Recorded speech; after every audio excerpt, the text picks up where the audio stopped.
हाँ, तो विद्यार्थियों, कल अपन ने प्रत्यंश आय विवरण के अंतर्गत number of weighted average shares ज्ञात करने का एक उदाहरण डिस्कस किया था और उनमें सारे शेयर्स फुल्ली पेड थे। आज अपन कुछ शेयर्स फुल्ली पेड होंगे, कुछ पार्टली पेड होंगे, जो कि अलग अलग राशि के पार्टली पेड होंगे। तो ऐसी दशा में वेटेड एवरेज शेयर्स कैसे निकालते हैं उसकी जानकारी प्राप्त करें। अगला उदाहरण अपन लेते हैं। इसमें लिखा है 31 मार्च 13 को राजू लिमिटेड के समता अंशों के निम्नलिखित गति थी। भारित औसत अंशों की संख्या ज्ञात की थी। 1 अप्रैल 12 को बैलेंस में 10 रुपये फेस वैल्यू के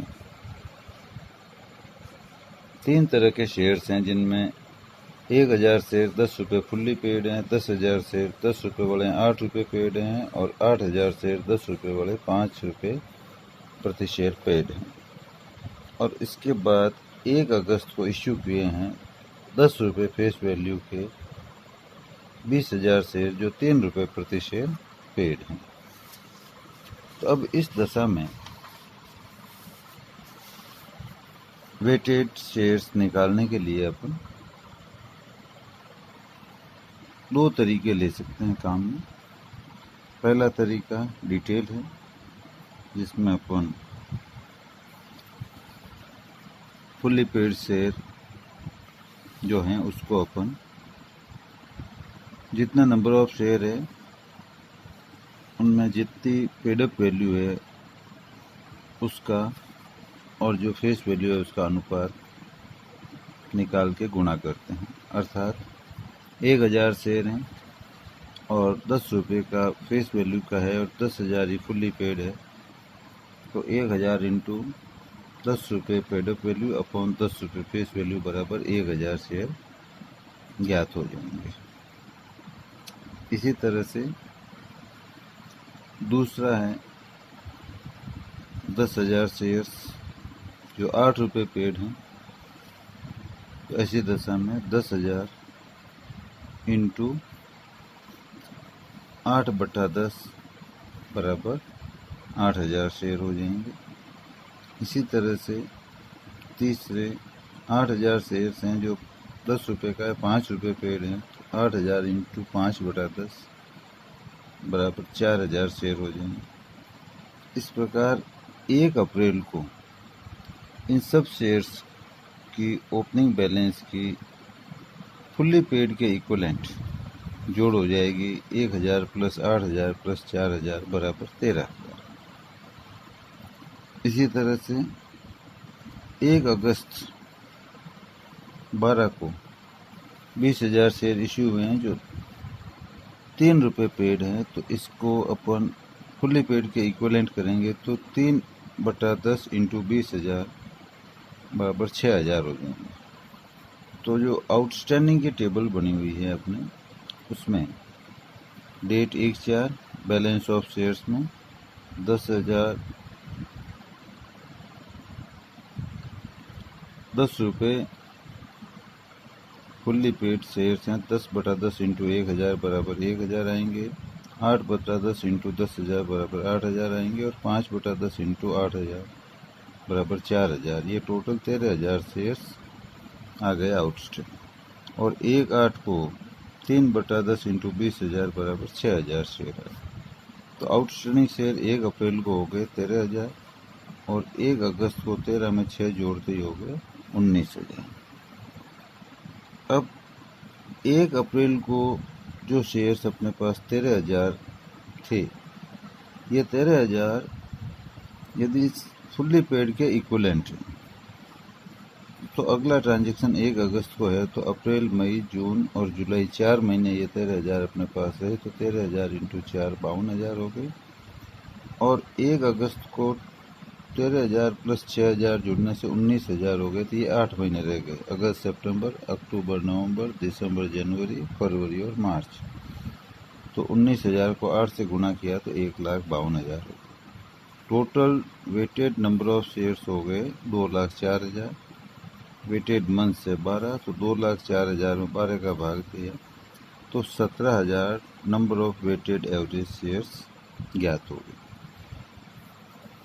तो ऐसी दशा में अपन ने ये देखा कि यदि शेयर्स सारे फुल्ली पेड हैं तो किस तरह से वेटेड नंबर ऑफ शेयर्स ज्ञात करते हैं, और सारे फुल्ली पेड नहीं है, अलग अलग पेड अप वैल्यू है, फेस वैल्यू कॉमन है, पेड अप वैल्यू अलग अलग है। तो ऐसी दशा में paid up value upon face value into number of shares का फॉर्मूला लगाकर सब यदि फुल्ली पेड होते तो उनके इक्विवेलेंट कितने नंबर होते शेयर्स के वो ज्ञात करते हैं। अब अगले उदाहरण में अपन अलग अलग फेस वैल्यू के शेयर्स और उनकी पेड अप वैल्यू भी अलग अलग हो तो ऐसी दशा में number of weighted average shares कैसे निकालते हैं उसकी जानकारी प्राप्त करेंगे। ये तीसरा उदाहरण है जिसमें लिखा है निम्नलिखित सूचना से भारित औसत अंशों की संख्या ज्ञात कीजिए, जिसमें 1 अप्रैल को जो शेयर्स है उनमें फेस वैल्यू अलग अलग है, 100 है, 50 है, 10 है, 5 है, 5 है, ये फेस वैल्यू है। पेड अप वैल्यू 100, 50, 8, 4 और 2। इश्यूड शेयर्स 1,000, 5,000, 10,000, 5,000 और 20,000 है। आउटस्टैंडिंग शेयर्स जो है उनका क्युमुलेटिव योग दिया हुआ है। तो इसकी गणना भी उसी फॉर्मूले से होगी जैसे कि अपन ने पिछले उदाहरण में देखा था। जैसा कि सॉल्यूशन में आप देख रहे हैं, 1 अप्रैल को 100 रुपये फेस वैल्यू के 100 रुपये फुल्ली पेड शेयर्स 1,000 हैं। तो ऐसी दशा में अपन सबसे कम फेस वैल्यू का शेयर कितने का है, 5 रुपये का, क्योंकि सबसे कम वाले फेस वैल्यू के शेयर्स को बेस मानते हुए उसके इक्विवेलेंट शेयर्स ज्ञात करेंगे। तो उसका फॉर्मूला अपन काम में लेंगे, face paid up value of shares upon face value of shares into number of shares. तो बेस किसको माना जाएगा, जो सबसे कम फेस वैल्यू का है। तो जो फर्स्ट शेयर है जो 100 रुपये फेस वैल्यू का है, 100 रुपये फुल्ली पेड है, उसके आपके पास 1,000 शेयर हैं। तो ऐसी दशा में 5 रुपये वाले कितने शेयर्स के बराबर हुआ, तो इसके लिए अपन फॉर्मूला लगाएंगे, paid up value of shares 100 upon face value of shares 5 into number of shares ये हैं 1,000।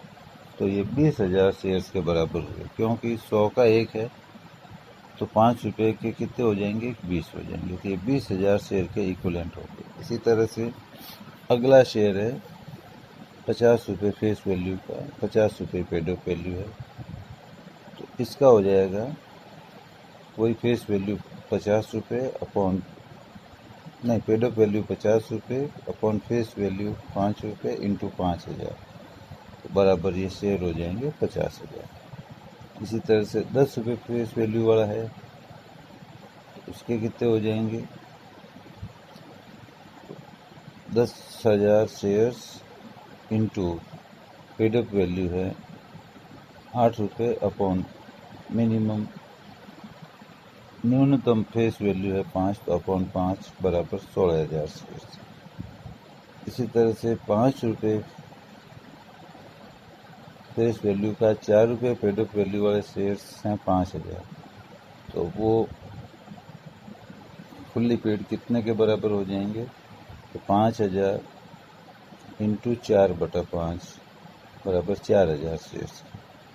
इसी तरह 5 रुपये का शेयर जो 2 रुपये पेड है वो कितने शेयर के बराबर हो जाएगा, 20,000 इंटू 2/5 अर्थात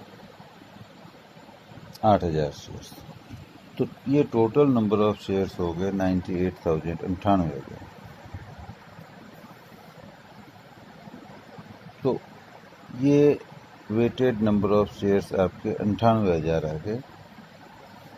तो अब ये ध्यान रखना है कि यदि अलग अलग फेस वैल्यूज हो तो ऐसी दशा में सबसे कम फेस वैल्यू वाले शेयर को आधार मानकर यदि वो फुल्ली पेड होता तो ऐसी दशा में वो कितने शेयर के बराबर होता है उसको आधार मानते हुए टोटल नंबर ऑफ शेयर्स ज्ञात करने हैं।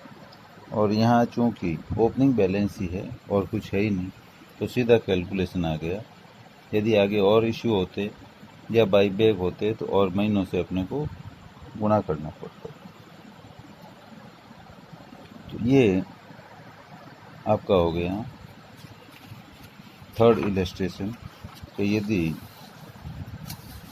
आपके अलग अलग फेस वैल्यू और अलग अलग पेड ऑफ वैल्यू हो तो ऐसी दशा में किस तरह से कैलकुलेशन की जाती है वेटेड नंबर ऑफ शेयर्स निकालने की। इसके बाद यदि अधिकार अंशों का निर्गमन उचित मूल्य से कम पर किया गया है तो ये अधिलाभ तत्व को प्रदान करने के समान है।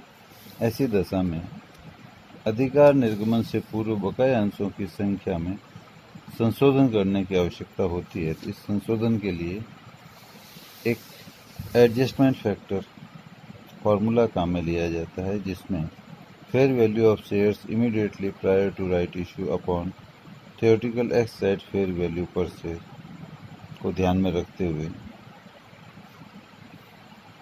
शेयर्स ज्ञात किए जाते हैं।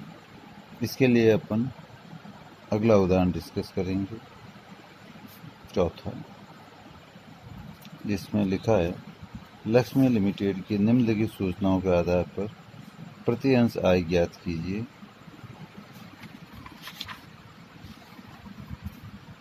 इसमें 2011-12 में प्रॉफिट दिया हुआ है और 12-13 का भी प्रॉफिट दिया हुआ है 8 लाख और 10 लाख। फिर कंपनी की चुकता पूंजी 10 रुपये वाले 5 लाख अंश है। एक कंपनी ने 1 अगस्त 2012 को 5 अंशों के धारकों को एक अधिकार अंश 25 रुपये प्रति अंश की दर से देने के लिए अधिकार निर्गमन किया है और 1 अगस्त 12 को प्रति अंश बाजार मूल्य 35 रुपये था। तो ऐसी दशा में अपने को एक्स राइट वैल्यू पर शेयर ज्ञात करनी होगी। तो सबसे पहले आपको एक्स राइट वैल्यू पर शेयर ज्ञात करने के लिए